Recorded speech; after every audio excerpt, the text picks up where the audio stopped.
$1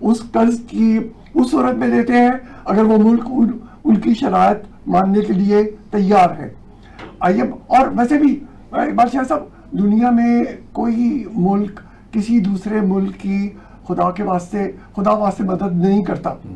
سعودی عرب ایک سٹیج پہ ہم نے ان سے قرضہ مانگا، ان کو جی ہم نہیں دیتے. وہ ان کا ایک سعودی تھا جمال خشوگی، وہ ترکی میں سعودی سفارت خانے کے اندر وہ قتل ہو گیا، اور الزام لگا کہ وہ لمبی کہانیاں چھوڑ دیتے ہیں کہ یہ سعودی حکومت نے کروایا ہے. سعودی عرب نے ایک کانفرنس منعقد کی، کوئی جانے کے لیے تیار نہیں ہوا دنیا میں. پاکستان نے کہا نہیں جی ہم جائیں گے، اور اس کے ساتھ انہوں نے ہمیں $3.5 ارب سعودی عرب نے دے دیے. تو چنانچہ IMF والے آئے تھے کہ یہ آپ کریں گے کیا ہمارے ساتھ، اور یہ اخباروں میں دھڑا دھڑ ان کی بھی باتیں چھپی کہ آپ یہ جو ہمارا ریٹیل سیکٹر ہے اس پہ ٹیکس لگائیں. نہیں، یہ تو بات ہی خلاف ہے. میں کہتا ہوں چیز ہی خلاف ہے کہ آپ نے پیسے لیے ہیں تو دیتے کیوں نہیں. IMF جو ہے انٹرنیشنل مانیٹرنگ فنڈ کا مطلب یہ ہے کہ آپ کو ہم بتاتے بھی ہیں کہ آپ نے جو قرضہ لیا ہے اس ہیڈ میں خرچ نہ کریں، اس ہیڈ میں خرچ کریں. اپر لیول پر ہم تو آپ کو پتہ ہے کتنی لینڈ کروز نے اور کتنی ڈبل کیبل خرید کے پھر وہ 57% تو میں نے یہ سنا ہے، آپ تصحیح کر دیجئے کہ IMF جب قرض دیتا ہے 57% ان لون کی واپسی کی پرائرٹی کو طے کرتا ہے کہ یہ تو واپس جائے گا. نہیں جی، وہ اپنا جو قرضہ ہے اس کی 100% واپسی کا بندوبست کرتے ہیں. وہ اس میں کوئی کسی کو معاف نہیں کرتا. ہمارے ہاں ہوا یہ کہ وہ لگتا جو اخبار کی خبریں اور جو گفتگو ہے اسے تو لگتا یہی ہے کہ ہوا یہ ہے کہ ہمارے جو صوبے تھے انہوں نے کہا تھا کہ جی آپ یہ صوبے اپنا ریونیو سرپلس جو ہے وہ اتنا دکھائیں گے. وہ پنجاب کا 40% ڈیفیسٹ جا رہا تھا، یعنی پنجاب کا سرپلس کہاں ہونا تھا، یہ 40 ارب روپے کم تھا. تو لیکن اب انہوں نے دوبارہ اپنی ریکیلکولیشن کر کے نیا پلان بنا کے اب انہوں نے کہا کہ نہیں جی پنجاب اب 40 ارب ڈیفیسٹ کی بجائے کوئی 140 ارب سرپلس پہ یہ بھی آ جائے گا. اور باقی جو صوبے ہیں وہ تو پہلے بھی سرپلس کچھ دکھا رہے تھے. تو چنانچہ یہ ٹیکس لگانے کا، منی بجٹ لانے کا، ایک تو پاکستان کے شاید حالات کیوں پھر یہ فرق کیوں آیا؟ اچھا رانا صاحب ملا دیا تو آپ بات کر دیجیے. رانا صاحب السلام علیکم لے لو. رانا صاحب السلام علیکم. رانا صاحب السلام علیکم. جی وعلیکم السلام. کیا حال ہے؟ ٹھیک ٹھاک ہو؟ جی شکر، آپ سنائیں ٹھیک ہے؟ آپ خیریت؟ اچھا آپ سے پہلے سوال کر رہے تھے، IMF پر بات کر رہے تھے، لیکن یہ آپ کو ذرا آپ کو جلدی فارغ کر دیتے ہیں. تو یہ بتائیے کہ اس وقت صورتحال جو آپ جہاں بیٹھے ہوئے ہیں بڑے بڑے وہاں سینئر لوگ، سیاست کو سمجھنے والے بھی آپ کے ارد گرد بیٹھے رہتے ہیں، وہ سارا دن آپ لاہور ہائی کورٹ بار میں بھی سیاست کے ساتھ چلتے ہیں. ملک میں اس وقت نئی سچویشن کیا بن رہی ہے کہ 24 نومبر بھی ہے، اور دوسرا میاں نواز شریف کا لندن کے ایک نیا بیانیہ بھی آیا ہے کہ مجھے تو نکالا ہی باجوہ اور فیض حمید نے تھا. تو اس کے ریاکشن میں آپ نے دیکھا کہ ملک محمد احمد نے باقاعدہ یہ کہا تھا کہ بات غلط ہے. یہ نیا بیانیہ بن رہا ہے، اور پھر یہ ہے کہ 24 نومبر کو حکومت کیا کرے گی؟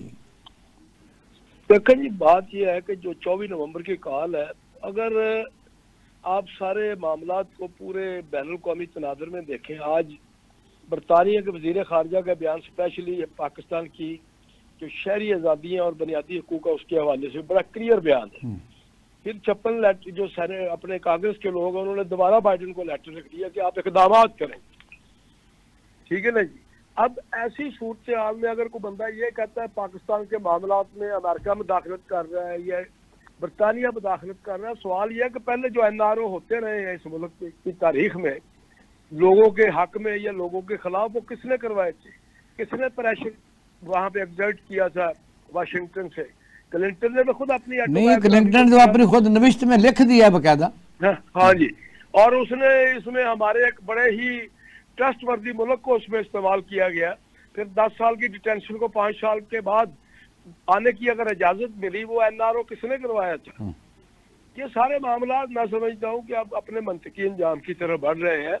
یہ جبر کا نظام، لوگوں کے بنیادی حقوق معطل کرنا، اس ملک کے آئین کا ڈھانچہ برباد کرنا، عدلیہ کو ایک اٹیچ ڈپارٹمنٹ آف گورنمنٹ کے طور پر ریڈیوس کر دینا اس کا اسٹیٹس، یہ سلسلہ زیادہ چل نہیں سکتا. یہ ہم آج 21ویں صدی میں رہ رہے ہیں، اب یہ کوئی 18ویں یا 19ویں صدی کا دور نہیں ہے. یہاں پہ نہیں تو مجھے بتائیے پاکستانی عوام کیا کر لے گی؟ کیونکہ انہوں نے جو لوگ کہتے رہے کہ یہ 17 سیٹوں پر وزیر اعظم ہیں اور حکومت باقاعدہ بن گئی، زرداری صاحب صدر بن گئے اور چیئرمین سینٹ بن گیا، وزیر اعلیٰ بن گیا، تو وجہ ہے کہ اب تو پانی نیچے سے کافی گزر چکا ہے، اس کو کون ادھیڑے گا؟ اور ایک خاص طور پر آپ نے ایک پارلیمنٹ نے اور خاص طور پر اس حکومت نے سپریم کورٹ کے اوپر بھی ایک اپنا جھنڈا گاڑ دیا ہے کہ لاؤ جو کرنا کر لو. جی اصل میں یہ ساری باتیں جو ہوتے ہیں یہ سارا ان کو پے بیک کرنا پڑے گا. یہ سارے معاملات جو ہے جس طریقے سے اگر کوئی پارلیمنٹ نے اپنی سپریمیسی کے حوالے سے کیا ہے تو میں یہ اس بات سے اتفاق نہیں کرتا. وہ تو دیکھیں جی پارلیمنٹ تو بے دست و پا قسم کی پارلیمنٹ ہے. ان کے چہرے دیکھیں، کسی کے چہرے پہ اعتماد نہیں ہے بطور پارلیمنٹیرین کے. اور وہ کون سی پارلیمنٹ ہے جو بھیڑ بکریوں کی طرح لے کر صبح سے لے کر رات کے 12 بجے تک 2 بجے تک لوگ بیٹھے رہتے ہیں اس انتظار میں کہ کب کہیں سے کوئی ہمیں حکم ملے. کوئی رانا صاحب یہ تو ہماری باتیں ہیں نا، انہوں نے امینڈمنٹ کر دی، مانی گئی، انہوں نے مرضی کے جج مقرر کر لیے، فیصلے بھی لے لیں گے. میں لوگوں کے رسپانس کی طرف آتا ہوں. بات یہ ہے کہ جب یہ الیکشن ہوا 8 فروری کو تو لوگوں نے اپنا بڑا اوپنلی اپنا جو رجسٹر کروا دی یہ بات کہ یہ اسٹیبلشمنٹ کا پریشر، باقی چیزیں، تمام تر چیزوں کے باوجود لوگ پولنگ اسٹیشنوں تک بھی گئے، کسی کے پاس سمبل تک کا کوئی کنفیوژن جو ساری تھی، اس کے باوجود لوگوں نے اپنا بڑا کلیئر مینڈیٹ دیا ہے. میں سمجھتا ہوں کہ لوگ جب بھی فیصلہ کرتے ہیں لوگوں کے اجتماعی شعور پہ ہمیں شک نہیں کرنا چاہیے. لیکن ہاں میں سمجھتا ہوں کہ جو ایجوکیشن کے فیزز ہوتے ہیں نا وہ اس میں آپ کو ٹائم کا تعین نہیں آپ کر سکتے کہ بھئی یہ 2 جمع 2 4 والی بات نہیں ہوتی. ایک اسٹرگل ہے. نیلسن منڈیلا نے 28 سال لگائے تب جا کے وہ ایک لاجیکل اس کا آؤٹ کم نکلا اس کی تحریک کا. اب بھی پاکستان کے اندر ایک فیز سے ہم گزر رہے ہیں. انشاءاللہ تعالیٰ کو بہتری کی طرف یہ سارے معاملات جائیں گے at the end of day. اور جو لوگ نہیں، اگر انہوں نے قاضی فائز عیسیٰ صاحب کی جو خلاف رٹ تھی انہوں نے پہلی پیشی میں اور پہلی سماعت اسی پر کی، ان کو کلیئر کر دیا، بلکہ کہا ہے کہ اس کا پیچھا چھوڑ دیں، اور چھوڑ گیا. اب وہ دوبارہ کے چیف الیکشن کمیشنر آ جاتے ہیں تو پھر آپ کیا کر لیں گے؟ دیکھو گزارش یہ ہے کہ جو ہونا ہے نا اس کی تو میں پشین گوئی کو 2 جمع 2 4 کے حوالے سے نہیں کر سکتا. لیکن دنیا کی تاریخ یہ بتاتی ہے کہ جب بھی آپ general will of the people کو کرش کرتے ہیں تو اس کا رزلٹ اچھا نہیں نکلتا کبھی بھی. یہ آپ نے دائیں بائیں دیکھ لیں، سری لنکا میں دیکھ لیں، صومالیہ میں دیکھ لیں، بنگلہ دیش میں دیکھ لیں، ویئر ایور یو ول سی اس کا رزلٹ کبھی اچھا. ایک پریشر کوکر ہے، اس میں سٹیم اگر گیدر ہوتی رہتی ہے اور اس میں آپ کو سیفٹی والو کا بندوبست نہیں کرتے تو پھر کیا ہوگا؟ رزلٹ آپ سمجھ لیں کہ وہ کیا نکلے گا اس کا. اچھا 24 نومبر سے پہلے گرفتاریاں شروع ہو چکی ہیں. اب یہ بتائیے کہ یہ جو چیز ہوئے گی، کچھ لوگ یہ کہتے ہیں کہ حکومت جو بھی یہ گرفتاریاں کرے گی یا جو بھی میئر لے گی وہ ان کا تو منصوبہ یہ ہے کہ ہم آہستہ آہستہ نفرت کی جو ڈائیورشن ہے وہ اسٹیبلشمنٹ کی طرف آہستہ سے کرتے جا رہے ہیں کہ تاکہ لوگ کہیں جی حلسے سے کچھ نہیں کر رہے. اصل میں یہ لوگ اتنے بیوقوف نہیں. جس جگہ پہ کولیشن پارٹنر کے طور پر بلاول بھٹو کی جماعت بیٹھی ہو، میاں نواز شریف کی جماعت بیٹھی ہو، یہاں پہ ساری ڈریکونین قسم کی لیجسلیشن ہو رہی ہو، تو کل یہ کہہ کر جناب ہم کچھ نہیں، بڑی معصومیت کے ساتھ لوگوں میں جائیں، ہمارا کوئی قصور نہیں تھا. یہ بات آپ بتائیں کہ as a man of common prudence کوئی آدمی اس کو ایکسیپٹ کرے گا ذہنی طور پر؟ تو لاسٹ بتائیے کہ میاں نواز شریف کا جو نیا بیانیہ آیا ہے اس کو کس طرح دیکھتے ہیں؟ وہ بیانیہ بھی بڑا میں سمجھتا ہوں کہ میاں صاحب بڑے شریور ہو چکے ہیں. میاں صاحب وہ نہیں ہے جو پہلے کھل کے بات کرتے تھے. اس وقت بھی انہوں نے بڑا کیئرفل طریقے سے اپنا سٹیٹمنٹ دیا ہے. میاں صاحب آج اتنے ووکل نہیں ہیں جتنے کبھی ہوا کرتے تھے. جتنے وہ جی ٹی روڈ پہ ووکل تھے آج وہ نہ لندن یاترا میں اتنے ووکل ہیں نہ جنیوا میں اتنے ووکل ہیں. چلو مہربانی رانا صاحب، thank you very much. So nice. بہت شکریہ. اب ہم نا عمر سے بات کر کے نا، کیونکہ آپ کا موضوع جو ہے اس کو کنٹینیو ہم کریں گے IMF والا. عمر آپ دیکھ رہے ہیں کہ جو رانا صاحب تو ظاہر یہی کہہ رہے تھے جی ہاں کہ پریشر کوکر ہے، یہ ہوگا وہ. پاکستان کے 77 سال میں تو پریشر کوکر پھٹا کوئی نہیں. جو بھی نیا ڈکٹیٹر ہے اس نے اپنی پوری ٹرم پوری کی، اپنے بندوں کو نوازا، جہاز بار کے پیسے باہر لے گیا، کسی کا کھ نہیں ہوا. احتساب کمیشن بنایا، وہ بعد میں پتہ چلا کہ جن کے خلاف بنایا تھا انہوں نے پھر آ کے امینڈمنٹ ایسی کی کہ 50 کروڑ تک تو فراڈ ہوتا ہی نہیں. بالکل. اور پھر آتے گئے اور بری ہوتے گئے، بلکہ بری بھی صرف نہیں ہوئے کہ ملک میں انہوں نے اقتدار سنبھال لیا. اور یہ پاکستانی عوام جو کہتے رہتے ہیں چند لوگ جی ہمارا سرمایہ ہے ہمارا، ان کا تو پھر منہ دکھانے کے قابل نہیں ہے. کیا بے بسی ہے، کیا کہتے ہیں آپ؟ دیکھیں ابھی رانا صاحب نے جو بات کی کہ پازیٹیو بات کی، انہوں نے ایک پازیٹیو دکھایا کہ ظلم کا جو نظام ہے وہ زیادہ دیر تک نہیں چل سکتا. وہ آگے انہوں نے ایک صبح کی جو بات کی ہے کہ وہ دن جو ہیں وہ بدلیں گے. بات یہاں پر بات وہی ہے کہ قانون جو ہے وہ جو ہے امیروں کے لیے، ان سرمایہ داروں کے لیے، ان اب تو یہاں سے نکل کے باہر کے ملکوں میں قانون چلا گیا ہے، اب تو وہ چلا رہے ہیں. جی اب وہ لوگ چلا رہے ہیں جو کہ پہلے جس کی جیسے مداخلت کی بات ہوئی، مداخلت پہلے بھی غلط ہوتی رہی ہے، اگر اب بھی ہو رہی ہے تو وہ بھی غلط ہے. تو اس کے جو بینیفیشریز ہیں ان کو بھی اس بات کا احساس کرنا چاہیے کہ یہ جو ہم کو صلاح دے رہے ہیں مان جائیں گے. میں صلاح ہی دے سکتا ہوں کیونکہ میں عمر جالب صاحب کا یہ اپنی نمائندگی کر رہے ہیں اپنے دادا جی کی. یعنی آپ دیکھیں کہ کون سا زمانہ تھا کہ جالب صاحب کے شعر پڑھ پڑھ کے پورے جھوم کے، اس وقت حبیب جالب صاحب کے اس وقت کے حکمران بھی پڑھتے رہتے تھے. تو تیسری نسل بھی امید لگائے بیٹھی ہے. جی ہاں ہم نے کچھ بدلا تو کچھ نہیں، اسی طرح یہ کہتے ہیں کہ وہی پرانی رسمیں وہی چل رہی ہیں. جی ہاں آج بھی ہم ان سے یہی بات کر رہے ہیں کہ آپ راہ راست پر آئیں. ہم چاہتے ہیں کہ پاکستان کی بہتری آئے. یہ زمانی جمع خرچ نہ ہو کہ آپ جالب صاحب کے اشعار تو پڑھیں لیکن اس پر عمل کرنا جو ہے آپ کے لیے بڑا ناگزیر ہے. جالب صاحب نے جو جن لوگوں کے خلاف لکھے شعر وہی تو پڑھ رہے ہیں. مصیبت تو یہ ہے کہ ان کے خلاف لکھے وہی پڑھ رہے ہیں. جی ہاں وہ اب سیاسی امداد لینے کے لیے کر رہے ہیں نا. وہ جب وہ ان کے اوپر کوئی پریشانی آتی ہے، جب مصیبت آتی ہے، جب ان کے جو معاملات جو ہیں ان کی جو معاملات خراب ہوتے ہیں تو وہ پھر وہ اس بات کے قائل ہو جاتے ہیں کہ میں نہیں مانتا. جب وہ اقتدار ان کے پاس آ جاتا ہے تو پھر وہ ان کی وہ اقتدار، وہ جو ندی ہے، وہ جو چڑھی ہوتی ہے وہ اتر جاتی ہے. تو میں یہ سمجھتا ہوں کہ ان کو اپنے قول و فعل میں تضاد کو ختم کرنا پڑے گا. یہ پاکستان جو ہے ہم سب کا پاکستان ہے، اس میں سب لوگوں کو مل کر جو ہے اس کی بہتری کے لیے آنا چاہیے. بریک بھی لینی ہے. جی ہاں تو پھر ہم نے آئی ایم ایف کے اوپر بڑا اہم کمپریہنسو پروگرام کرنا تھا. یہ سیاست تو ہم کرتے رہتے ہیں اور یہ ایک ایسا وہ کہتے ہیں اونٹ تیری کون سی کال سیدھی ہو. لیکن پاکستان کے سارے تجزیہ کار ہم بھی ان میں شامل ہیں. ہم تو امید کا دیا جلائے رکھیں گے، ایک بات کرتے رہیں گے، لیکن صورت آ رہی ہے کہ لوگ کہتے ہیں کہ یہ اتنے طاقتور ہو چکے ہیں کہ پاکستانی ساری قوم بھی ان کے غلام ہے. ایک ہی ٹائم پر پاکستانی قوم کو انہوں نے ایز اے ملازم اپنی فیکٹریوں میں نوکریاں دیں گے آئندہ بھی. ایک ہی ٹائم پر پروڈکٹ بھی ان کے خریدیں گے. آپ کو اتنی بڑی پاکستان میں مارکیٹ ملی ہوئی ہے لیبر کی کہ جو لیبر بھی کریں گے، اور اتنی بڑی تعداد میں آپ کو ملی ہوئی ہے پاکستان میں یعنی خریدار آپ کہہ سکتے کسٹمر ملے ہوئے ہیں. تو وہ ان کے لیے چند خاندانوں کے لیے کوئی شوگر کر رہا ہے، کوئی کاٹن کر رہا ہے. اس طرح سارے چیزیں انہی کے پاس آ چکی. کارپوریٹ کلچر کی خوفناک شکل ہے، اس سے نکلنا بڑا مشکل ہے. ناظرین آتے ہیں شارٹ بریک کے بعد، تو پھر ہم بات کریں گے آئی ایم ایف کے اوپر، کیونکہ حسین احمد شرائع صاحب کا ڈائریکٹر جنرل کا کسٹم انٹیلیجنٹ اور سی بی آر، ان سے پوچھیں گے کہ آئی ایم ایف سے کیسے چھٹکارا حاصل کیا جا سکتا ہے.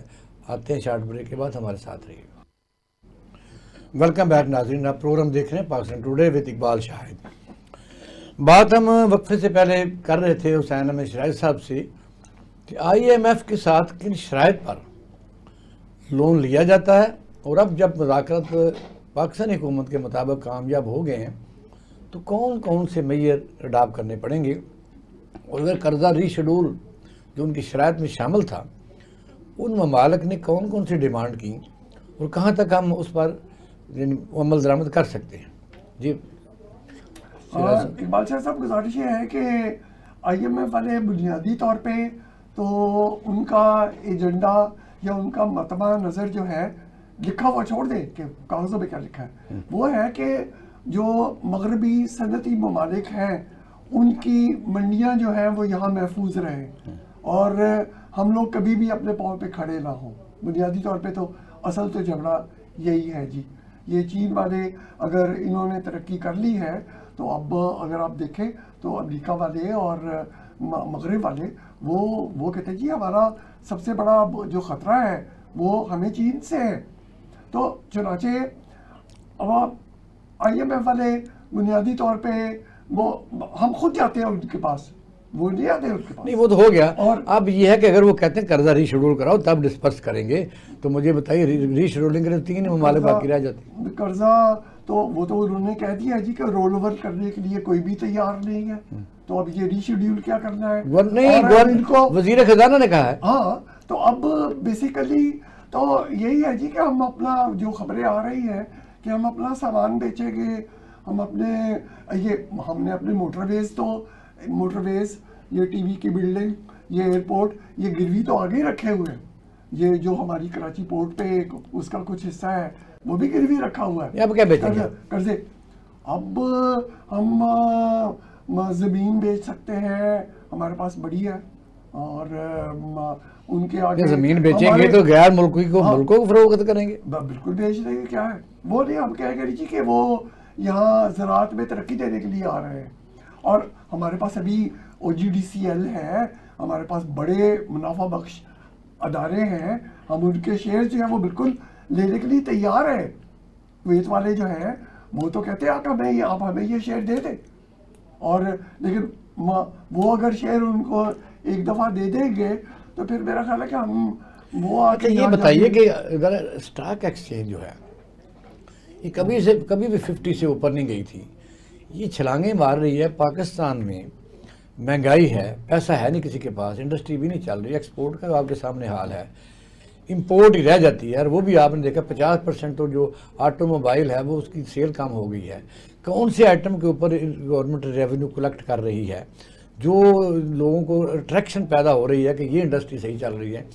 سٹاک ایکسچینج کیوں چھلانگیں مار رہا ہے؟ 96,000 کے اوپر تھا. یہ سائنس تو سمجھائیں ذرا. وہ گزارش ہے جی کہ آج سے بہت سال پہلے میں نے، اس وقت وہ بندہ پاکستان کا امیر ترین بندہ ہے، اسے میں نے پوچھا کہ یہ اسٹاک مارکیٹ کیا ہے، تو اس نے مجھے کہا تھا کہ شرائع صاحب ہم نے اسٹاک مارکیٹ سے کسی بندے کو الٹیمیٹلی پیسے کما کے گھر لے جاتے تو نہیں دیکھا.